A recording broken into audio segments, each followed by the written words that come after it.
Assalamualaikum warahmatullahi wabarakatuh. Hamdan wa syukranillah, salatan wa salaman ala rasulillah. Qala Allah Ta'ala fil Qur'anil Karim, A'udzu billahi minasy syaithanir rajim. Ya'lamu kha'inatal a'yun. Surat Al-Mu'min ayat 19. Allah mengetahui mata yang berkhianat. Kalau kita hubungkan dengan sebuah istilah di Minangkabau nan disabui rambang mato. Jadi kalau rambang mato ko adonan mengartikan kancang kaindua-indua, memiliki ketertarikan yang begitu kuat kepada perempuan.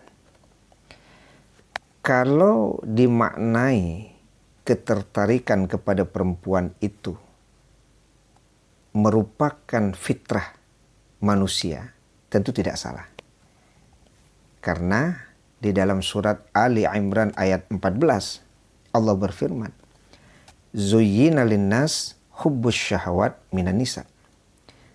Bahwa manusia dihiasi kecintaan terhadap apa yang diinginkannya. Salah satunya apa? Perempuan. Tapi kalau rambang mato, ketertarikannya kepada perempuan itu sudah menyimpang dari jalan yang lurus.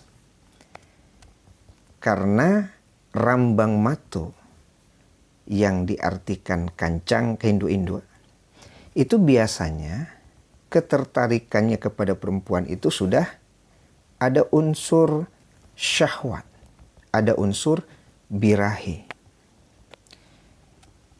Sehingga seorang yang rambang mato itu bisa masuk dalam kategori kha'inatul a'yun, sebagaimana di surat Al-Mu'min ayat 19.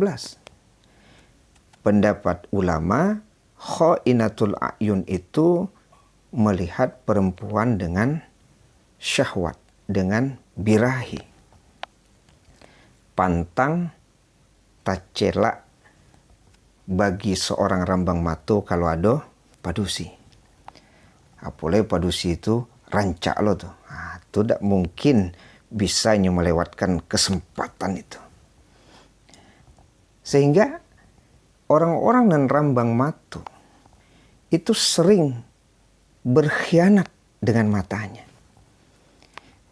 Ya umpamanya saja, kalau sedang naik sepeda motor, nan spion ko kan untuk mencari orang nan ada di belakang awak. Tapi boleh jadi bagi seorang rambang mato, fungsi spion itu bertambah. Tidak sebatas melihat orang yang ada di belakangnya, tapi dia juga bisa melihat bahwa di belakangnya itu ada ibu-ibu, ada perempuan-perempuan yang cantik. Sehingga dia bisa menikmati dengan syahwat perempuan yang dilihat dari kaca spion sepeda motornya atau kaca spion mobilnya. Tambah lagi umpamanya dia memiliki mobil yang kaca mobil itu sekitarnya hitam. Sehingga kan tidak terlihat dari luar oleh orang, tapi kalau dia melihat dari dalam, dia bisa melihat leluasa keluar. Kalau orang nan rambang mato,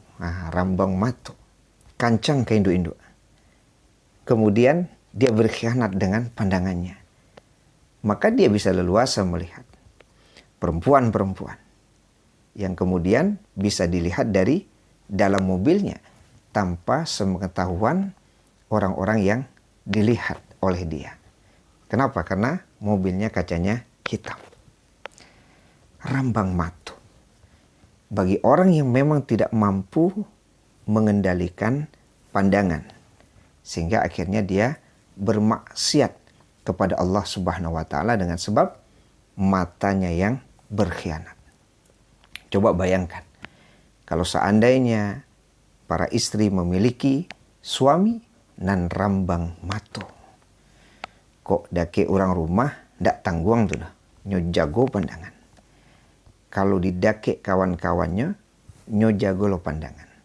Tapi kalau seandainya temannya tidak melihat, istrinya tidak berada di sampingnya, dia berkhianat terhadap pandangan. Nah, inilah yang disebut dengan rambang mato. Maka kalau seandainya rambang mato dimaknai bahwa itu bagian dari fitrah yang Allah berikan kepada kita. Jadi setiap kita melihat ada perempuan, kita memahami bahwa perempuan itu adalah ciptaan Allah Subhanahu wa taala, sehingga tidak ada perempuan itu yang jelek. Semuanya cantik. Sebatas itu, insya Allah rambang batu itu akan bermakna positif kepada kita. Karena setiap melihat yang indah, terucap kalimat subhanallah. Tapi kalau rambang mato tidak demikian. Apa yang dia lihat, ketertarikannya itu kemudian memunculkan syahwat atau memunculkan birahi. Maka tentu dia sudah bermaksiat kepada Allah dan berkhianat terhadap pandangannya, juga berkhianat kepada keluarganya. Semoga kita terhindar dari sifat yang disebut rambang mato ini. Wallahu a'lam bishawab. Assalamualaikum warahmatullahi wabarakatuh.